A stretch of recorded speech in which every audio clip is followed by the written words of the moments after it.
नमस्कार, खबर विशेष देख रहे हैं आप। आपके साथ मैं हूं चंदन सिंह। बीजेपी अध्यक्ष जेपी नड्डा 2 दिवसीय दौरे पर वाराणसी पहुंच गए हैं। सीएम योगी आदित्यनाथ भी वाराणसी में मौजूद हैं। बीजेपी के कई बड़े नेता भी काशी में हैं।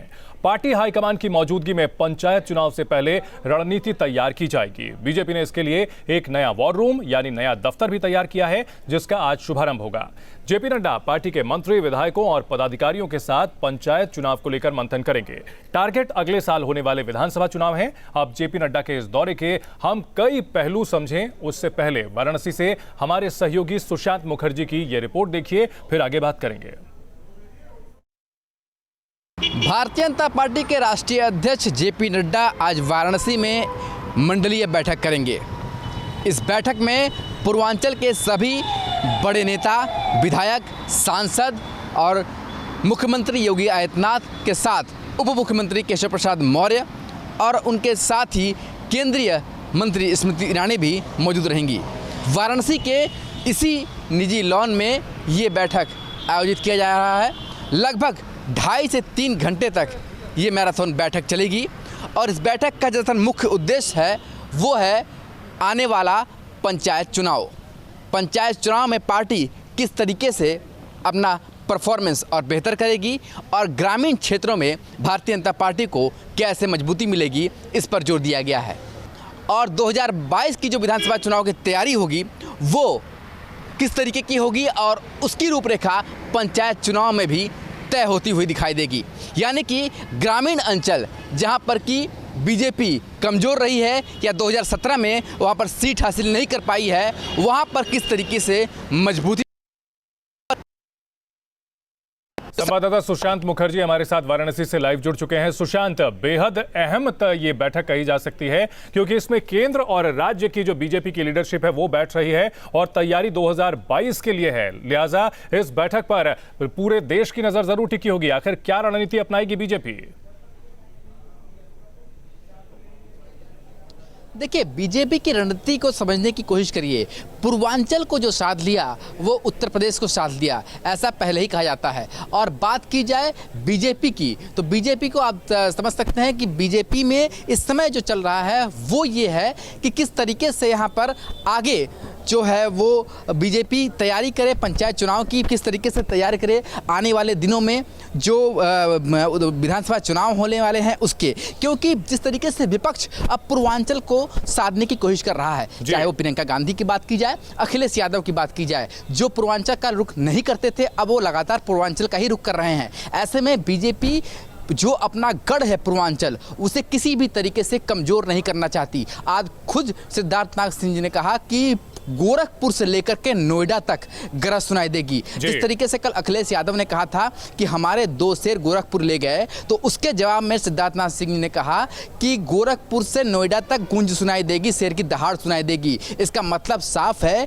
कि 2022 की तैयारियों के मद्देनजर आज का ये जो कार्यक्रम है वो किया जा रहा है। तस्वीरों में आप देख सकते हैं बीजेपी के जो नेता हैं उनके यहाँ पर जो भीड़ लगनी शुरू हो गई है। अब दूसरे चरण की बैठक शुरू होने वाली है जिसमें केंद्रीय मंत्री स्मृति ईरानी हिस्सा लेंगी और पूर्वांचल के सभी विधायक और सांसद हिस्सा लेंगे और साथ ही बीजेपी के जो उत्तर प्रदेश की सरकार है उसके कैबिनेट के जो मंत्री हैं वो हिस्सा लेंगे और वो सभी यहाँ पर आ चुके हैं। और सीधा सीधा उनसे ये कहा गया है कि बूथ लेवल पर जो तैयारियां 2014 में जो उत्साह देखा गया, 2019 के लोकसभा में, 2017 के विधानसभा में जो उत्साह देखा गया, वो उत्साह बरकरार रहना चाहिए, बल्कि उत्साह और बढ़ना चाहिए। ये जो लड़ाई है दरअसल प्रधान से मुख्यमंत्री तक की लड़ाई है। यानी कि पंचायत चुनाव में पहले हम प्रधान की कुर्सी पर अपना कब्जा जमाएंगे, उसके बाद उत्तर प्रदेश में जब 2022 के विधानसभा चुनाव होंगे तो उसमें किस तरीके से बीजेपी अपना दबदबा कायम रखेगी और 2017 में जो चुनाव हुए थे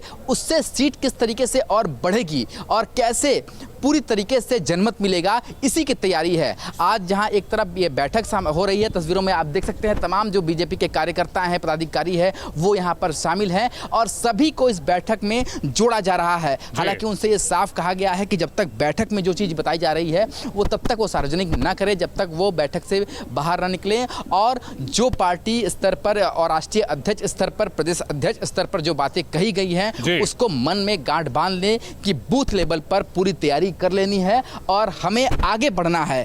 और कैसे ये होगा, दरअसल पूर्वांचल की जो अगर लड़ाई को आप देखें तो आने वाले 6 मार्च को जहां एक तरफ प्रियंका गांधी पदयात्रा शुरू कर रही है नाविकों के समर्थन में, दूसरी तरफ 6 और 7 मार्च को ही प्रस्तावित है कि वाराणसी में समाजवादी पार्टी एक बड़ा कार्यकर्ता सम्मेलन करेगी, जिसका पूरी तरीके से नेतृत्व समाजवादी पार्टी के मुखिया अखिलेश यादव करेंगे। तो पूर्वांचल की तरफ वो सारी पार्टियां रुख कर रही हैं जो इससे पहले पूर्वांचल की तरफ रुख नहीं, शायद उतना नहीं करती थी। तो इसको लेकर बीजेपी की चिंता बढ़ी हुई है और इसी के लिए बीजेपी के राष्ट्रीय नेतृत्व से लेकर के बीजेपी के जो प्रदेश नेतृत्व है वो भी ये चाहता है कि किसी भी तरीके से इस पूर्वांचल के इस गढ़ में कोई सेंध न लगा पाए, इसके लिए वो पहले से ही तैयारी कर ले। और ये तैयारी का पहला चरण यही होता है कि बूथ लेवल पर किस तरीके से हम सबसे पहले उसे साध ले, और साधने के बाद हमारे साथ रीता बहुगुणा जोशी जी भी आ गई है। रीता जी, अब लाइव हैं, अब इस बैठक में जा रही हैं, क्या कहेंगी, इस बैठक कितना महत्वपूर्ण है? नड्डा जी बहुत परिश्रमी हैं और पूरे देश में भ्रमण कर रहे हैं और आपने देखा कि हमारे सभी नेता, चाहे प्रधानमंत्री अमित शाह जी हों और भी हमारे जितने केंद्रीय मंत्री हैं, जगह जगह पर जा रहे हैं। लेकिन संगठन जान है भारतीय जनता पार्टी की, और ये वो पार्टी है जिसकी जो 24 घंटे काम करती है, 12 माह काम करती है। तो आज वो यहाँ आए हैं, आज बहुत सारे कार्यालयों का उद्घाटन होगा और कार्यकर्ता भी जुटे हैं, हम सांसदगण और अन्य जनप्रतिनिधि भी जुड़े हैं। स्वाभाविक है कि वो ऊर्जा भर के जाएंगे, ऊर्जा को लेकर हम नीचे जाएंगे। पंचायत चुनाव आ रहा है, तो क्या प्रधान से मुख्यमंत्री की कुर्सी तक की लड़ाई है 2022 में? नहीं, हम लड़ाई नहीं लड़ते हैं, हम वास्तव में अपनी बात जनता तक पहुंचाते हैं। और हमें मालूम है कि जनता को प्रधानमंत्री जी में विश्वास है, योगी आदित्यनाथ जी में विश्वास है, भारतीय जनता पार्टी में विश्वास है। तो ये स्थानीय निकाय चुनाव हर महत्वपूर्ण होता है और हम किसी भी चुनाव को हल्के में नहीं लेते। हम ये नहीं सोच के जाते कि ये जात हमको वोट नहीं देगी, ये समुदाय वोट नहीं देगा, ये हमको क्षेत्र कमज़ोर है, ये मजबूत है। हम हर एक के पास जाते हैं और मुझे पूर्ण विश्वास है कि आप देखिएगा जिस तरह से उत्तर प्रदेश का विकास 4 सालों में हुआ है, जिस तरह से हम लोगों ने कोविड-19 कोरोना से जंग लड़ी है, यहाँ उत्तर प्रदेश पूरी तरह से बीजेपी के साथ है। स्थानीय निकाय के चुनाव में उसका आपको लक्षण दिखाई देगा। अखिलेश यादव कहते हैं कि बीजेपी अपना हाईटेक कार्यालय तो बना रही है पर जनता को रोजगार नहीं दे रही है, गरीबी दूर नहीं कर रही है। ये लोग ट्विटर के अब नेता रह गए हैं, अखबार में बयान देना, ट्विटर करना, इनको जनता की फील कहाँ है? जनता की नब्ज़ पे हाथ इनका नहीं है। जनता हर चुनाव में जवाब देती फिर देगी। क्या लगता है आपको कि पूर्वांचल का रुख कर रहे हैं विपक्ष, लगातार प्रियंका गांधी दौरा कर रहे हैं, अखिलेश यादव दौरा कर रहे हैं, पहले ये नहीं देखा जाता था? लोकतंत्र है, जो चाहे घूमे, लेकिन ये तो वो है जब मौसमी निकलते हैं लोग। तो अब ये समय जैसे कभी आप देखते साइबेरिया से क्रेन आया वापस लौट गया, ये लोग इसी तरह से हैं।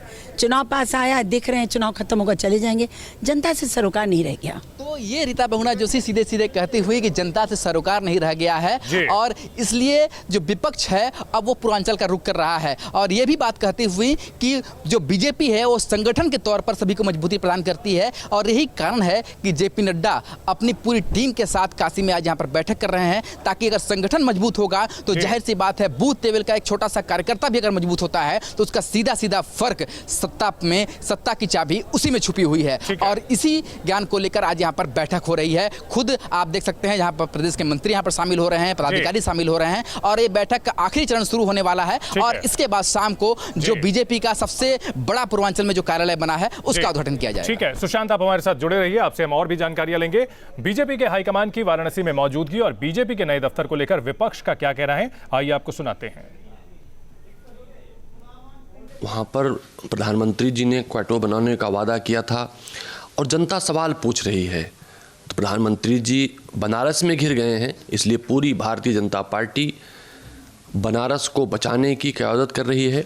जनता के पैसे से जिस तरह से पूरे देश में ऑफिस खोले हैं, उस ऑफिस खोलने से संदेश स्पष्ट होता है कि भारतीय जनता पार्टी ने अपनी सरकार में, चाहे भाजपा की पहली सरकार रही हो या दूसरी सरकार रही हो, दोनों में लूट का काम किया है। लूट के माध्यम से अपनी पार्टी को मजबूत किया है, अपने उद्योगपतियों को मजबूत किया है, ना बनारस के लोगों को मजबूत किया है, ना देश के लोगों को मजबूत किया है। सबके लिए महत्वपूर्ण शहर है, लेकिन सवाल आज सबसे बड़ा सवाल अगर उठने चाहिए तो आज बनारसी पे, इसलिए बनारस फोकस में। क्या बनारस क्योटो बन गया? क्या बनारस की सड़कें जो साफ होनी थी ठीक हो गई? क्या बिजली की व्यवस्था ठीक हो गई? गंगा की जो बात चल रही पिछले 7 साल से 8 साल से हम लोगों ने सुना था कि किसी को गंगा माँ ने बुलाया था और गंगा को साफ करने का वादा किया गया था। क्या गंगा साफ हो गई? इसलिए मुझे लगता है कि भारतीय जनता पार्टी को कहीं न कहीं इसका मैसेज चला गया है कि अब पूर्वांचल उनके हाथ से निकल चुका है, पूरी तरीके से समाजवादी पार्टी के साथ है और आने वाले वक्त में उसका नतीजा सामने आएगा। तो विपक्ष निशाना साध रहा है बीजेपी पर और कह रहा है कि बीजेपी की जमीन खिसक चुकी है। सुशांत हमारे साथ बने हुए हैं। सुशांत, जब प्रधानमंत्री नरेंद्र मोदी ने 2014 में वाराणसी से चुनाव लड़ने का फैसला किया था, तभी से समझ में आ गया था कि बीजेपी पूर्वांचल पर खास ध्यान दे रही है। 6 साल से ज्यादा का वक्त गुजर चुका है, लगभग 7 साल हो चुके हैं। अगर बात की जाए पूर्वांचल को, तो बीजेपी ने किस तरह से इस इलाके को साधा है? देखिए, पूर्वांचल का अगर इतिहास देखें तो बीजेपी पूर्वांचल में हमेशा से ही मजबूती से आगे बढ़ी है। पर 2014 में जब पहली रैली प्रधानमंत्री बनने से पहले गुजरात के मुख्यमंत्री रहते हुए नरेंद्र मोदी ने की, तो उन्होंने वाराणसी के रोहनिया में कहा कि मैं सोमनाथ से काशी आया हूँ और काशी की जनता मुझे स्वीकार करेगी। ये पहले वो सब थे जो उन्होंने काशी में पहली रैली करते हुए कहा था। और उसके बाद जो 2014 से आज 2021 तक इन सालों में पूर्वांचल के लिए जितने प्रोजेक्ट आए, चाहे केंद्र सरकार की हो या फिर 2017 के बाद उत्तर प्रदेश की योगी सरकार की हो, पूर्वांचल पर खास ध्यान दिया गया। रिंग रोड की वो परियोजना जो 1999 में राजनाथ सिंह मुख्यमंत्री होते हुए उन्होंने प्रस्तावित किया था और वो अधर में लटकी रही। जमीन का वहाँ पर जमीन नहीं मिल रही थी, किसानों से जमीन आवंटन करना हो, यहाँ पर सड़क बनाना हो, रिंग रोड का जमीन पर उतारना हो, ये 1999 से जो योजना लंबित थी वो 2020-21 में पूरी होती हुई दिखाई दे रही है। और ये वो योजना है जो बनारस जैसे शहर के लिए सबसे बड़ी संजीवनी है, क्योंकि इस योजना के पूरे होने से, रिंग रोड के बन जाने से जाम जैसी सबसे बड़ी समस्या से छुटकारा तो मिलेगा ही और सड़कें भी बहुत आसान हो जाएंगी एक जगह से दूसरे जगह पहुंचने के लिए। इस तरह की बहुत सारी योजनाएं हो, चाहे वो विश्वनाथ धाम की योजनाएं हो या फिर गंगा घाट की योजनाएं हो या फिर स्मार्ट सिटी बनाने की योजनाएं हो, पूरी योजनाओं का जो फोकस रहा है बीजेपी का, वो 2014 से 2021 तक पूर्वांचल में रहा है कि पूर्वांचल की उस चीजों को किस तरीके से मजबूत किया जाए जो आज तक देखने को नहीं मिला है। तो पूर्वांचल के लिए बहुत कुछ किया गया है और वो जमीन पर भी अब दिखने लगा है। हालांकि विपक्ष ये कहता है कि इसमें से बहुत सारी योजनाएं वो योजनाएं हैं जो उनके सरकारों में थी। ठीक है, क्रेडिट लेने का खेल अभी चलेगा। इसमें राजनीति इसी को कहते हैं कि क्रेडिट लेने में जो पार्टी कामयाब होती है वो जनता की नजर में अपनी छवि बरकरार रख पाती है। सुशांत, आप हमारे साथ बने रहिए। वाराणसी में भारतीय जनता पार्टी के राष्ट्रीय अध्यक्ष पूर्वांचल के सबसे बड़े और हाईटेक कार्यालय का उद्घाटन करेंगे, तो वहीं प्रयागराज कार्यालय का भी यहीं से वर्चुअली उद्घाटन किया जाएगा। इन कार्यालयों के बारे में प्रदेश कार्यालय प्रभारी क्या कहते हैं, आइए सुनवाते हैं आपको। भारतीय जनता पार्टी के राष्ट्रीय अध्यक्ष जेपी नड्डा पूर्वांचल के सबसे हाईटेक बीजेपी के कार्यालय का उद्घाटन वाराणसी में करेंगे। ये कार्यालय कैसा होगा और इसमें क्या क्या खूबियां हैं बनने के बाद, हमारे साथ हैं राकेश जी जो बीजेपी के प्रदेश भर के कार्यालयों के प्रभारी हैं। राकेश जी, प्रदेश भर के कार्यालयों के प्रभारी हैं आज, और आज जो ये बीजेपी का हाईटेक कार्यालय का उद्घाटन हो रहा है, ये कितने वर्ग मीटर में बना है, क्या क्या सुविधाएं हैं और ये जो कार्यालय है ये पार्टी को किस तरीके से आगे ले जाएगा? देखिए, कार्यकर्ता कार्यालय कार्यक्रम ये हमारे मूलभूत सिद्धांत हैं और आवश्यकताएं भी होती हैं किसी भी राजनीतिक दल को। ये 9000 वर्ग फीट से ज़्यादा में है और सारी जो सुविधाएं होती हैं, चाहे वह मीटिंग हॉल हो या फिर पदाधिकारियों को बैठने की बात हो या फिर हमारे क्षेत्रीय अध्यक्ष हों, महानगर अध्यक्ष हों, जिला अध्यक्ष हों, आदरणीय संगठन मंत्री जी हों, ये सबको ऑफिस, उनको रहने के लिए संगठन मंत्री जी को आवास, या फिर हमारा कोई अतिथि आता है, कार्यालय जाता है, कोई भी अगर पदाधिकारी है किसी दूसरे शहर में जाता है, उसको होटल लेना पड़ता है, तो उसको अब होटल नहीं लेना पड़ेगा, उसको गेस्ट हाउस में अपने कार्यालय में रहेगा, तो जो सुखद उसको अनुभूति होगी उसका हम वर्णन नहीं कर सकते। और आईटी की व्यवस्था हो, वाईफाई की व्यवस्था हो, सारी इंटरनेट की व्यवस्था हो, चाहे हमारी कॉन्फ्रेंस रूम हो, ये सारी की सारी करीब 2 दर्जन से अधिक, करीब समझिए कि 3 दर्जन तक हमारे कमरे और हॉल लेकर के हैं। हमारी स्टोर की व्यवस्था हो, हमारी पार्किंग की व्यवस्था हो, मीटिंग करना हो, ये सारी चीज़ें, भोजन कक्ष हो, ये सारी चीज़ें सुविधाएं हमारी युक्त हैं। और यहाँ तक कि इस कार्यालय में और प्रयाग कार्यालय में, हमारे मेरठ कार्यालय में, हमारे बरेली के कार्यालय में लिफ्ट की भी सुविधा है। तो आज जो पंचायत चुनाव चल रहा है, पंचायत चुनाव की तैयारियां चल रही हैं उत्तर प्रदेश में, उन तैयारियों की समीक्षा करना, कार्यकर्ताओं को दिशा निर्देश देना, कार्यकर्ता कैसे और तेज़ी के साथ और मजबूती के साथ कार्यक्रमों को आगे बढ़ावें, इन सारी चीज़ों में चर्चा करेंगे। इन्हीं के लिए आज बैठकें अलग अलग कर रहे हैं। बीजेपी के राष्ट्रीय अध्यक्ष पंचायत चुनाव के मद्देनज़र जो बैठक करेंगे वो बैठक भी बेहद अहम होगी। किस तरीके से पंचायत चुनाव में भारतीय जनता पार्टी का दबदबा हो और पार्टी आगे जाए, इसी पर खास मंथन भी होगा। वीडियो जर्नलिस्ट विपिन सिंह के साथ सुशांत मुखर्जी, न्यूज़ स्टेट, वाराणसी। सुशांत हमारे साथ जुड़े हुए हैं। सुशांत, बड़ी योजनाएं आ रही हैं, पार्टी हाईटेक कार्यालय भी तैयार कर रही है, लेकिन कुछ बुनियादी मुद्दे ऐसे हैं जिनके ऊपर जानना बहुत जरूरी है कि सरकार ने क्या किया है, बीजेपी ने इस दिशा में क्या किया है। बेरोजगारी का मुद्दा, स्वास्थ्य का मुद्दा, पलायन का मुद्दा, ये तमाम ऐसे मुद्दे हैं जो कि पूर्वांचल में कई दशक से रहे हैं। इसको लेकर सरकार के पास क्या उपलब्धियां हैं बताने के लिए?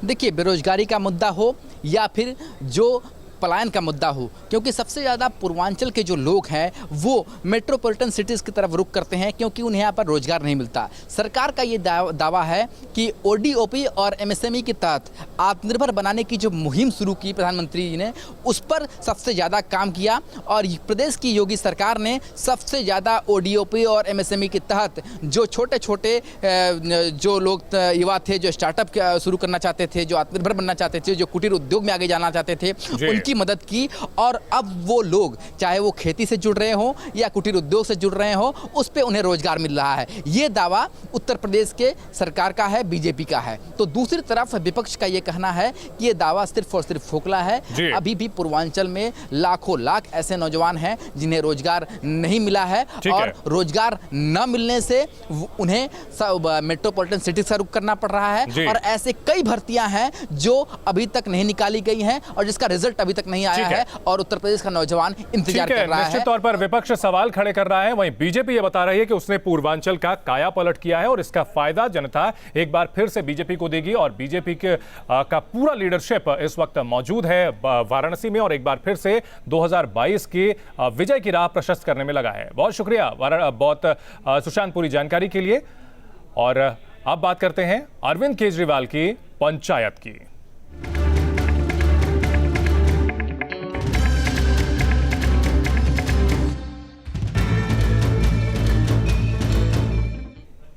आम आदमी पार्टी किसान आंदोलन को उद्धार देने में जुटी है। आज अरविंद केजरीवाल मेरठ पहुंचेंगे। मेरठ में केजरीवाल किसान महापंचायत करेंगे, जिसकी तैयारी में आम आदमी पार्टी के कार्यकर्ता जुटे हैं। वहीं बीकेयू के राष्ट्रीय अध्यक्ष राकेश टिकैत भी आज सहारनपुर में महापंचायत करेंगे। यानी केंद्र सरकार के खिलाफ विपक्षी दलों और किसानों के कुछ संगठनों का लामबंद होना जारी है।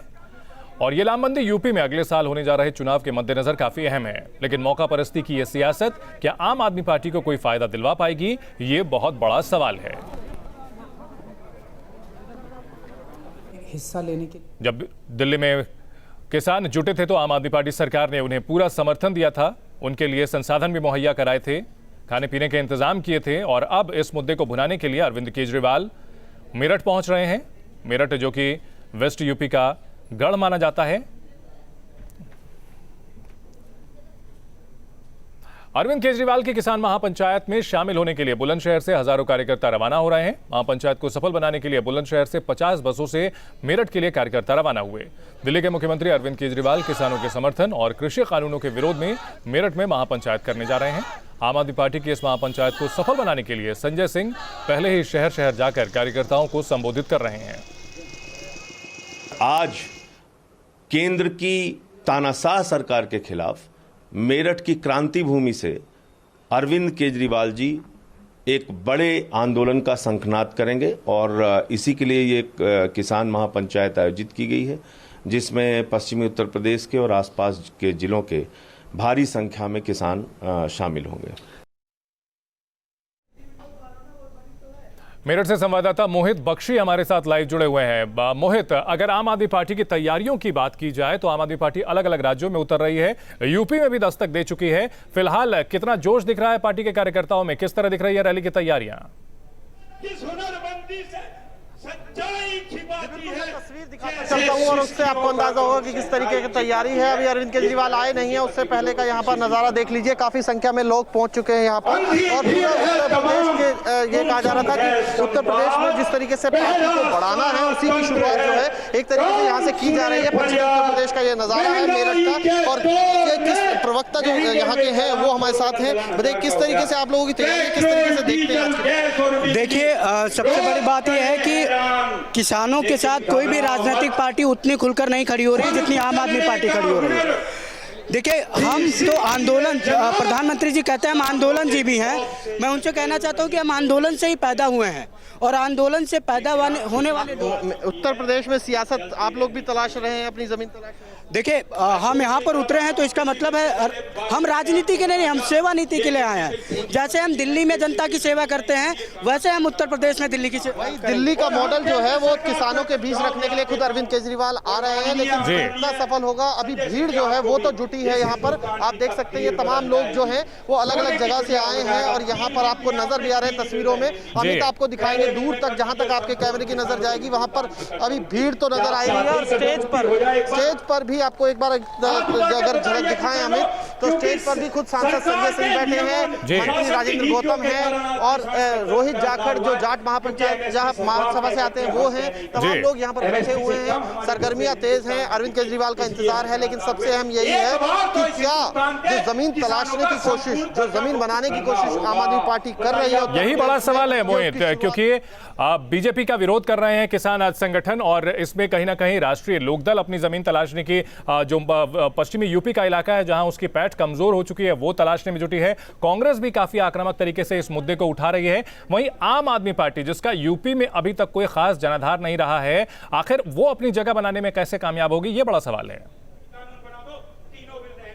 हिंदुस्तान का किसान जिंदाबाद करेगा। बिल्कुल, सवाल बहुत बड़ा है ये, क्योंकि जिस तरीके से पूरी सियासत चल रही है और जगह जगह जिस तरीके से भाजपा के सांसदों का विरोध भी हुआ था, उसको लेकर भी सारी सियासत गर्म हो गई थी और ये कहा गया था कि कुछ सियासी लोग जो हैं वो किसानों के बीच जाके इस तरीके की चीजें कर रहे हैं। लेकिन सवाल ले लेते हैं जो प्रवक्ता है उनसे कि क्या सियासत सिर्फ सियासत के लिए किसानों का यूज हो रहा है?